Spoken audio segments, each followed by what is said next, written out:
नमस्कार, मी पूजाच क्रिएटिव्हिटी या माझ्या यूट्यूब चॅनलवर तुमच्या सर्वांचे स्वागत आहे. आज आपण मुळ्यांच्या शेंगांचे नमकीन तळण कसे बनवायचे ते पाहूया.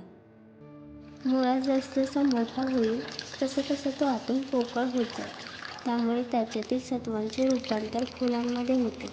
फुले बहरली की त्यांचे रूपांतर अशा शेंगांमध्ये होते आणि या शेंगांची भाजीसुद्धा खूप छान लागते.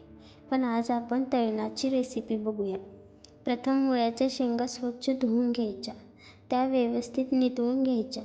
त्यानंतर त्याचे देठ काढून घ्यायचे. त्यामध्ये दही, मीठ, हळद, थोडेसे बेसन पीठ, जिरेपूड आणि हिंगपूड घालून मिक्स करायचे. मिक्स केलेल्या शेंगा व्हिडिओमध्ये दाखवल्याप्रमाणे कुस्करायच्या. त्यामुळे त्यामध्ये घातलेले मसाले मुरू लागतात.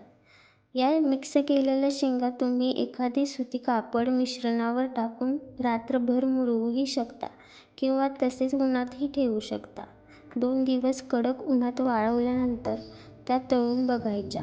पण तळताना लो फ्लेमवरच तळायचे, जेणेकरून ते करपणार नाहीत. लहानांपासून मोठ्यांपर्यंत सगळ्यांना हे तळण आवडेल, कारण ते बनतेच इतकं खुसखुशीत आणि कुरकुरीत की कोणालाही आवडेल.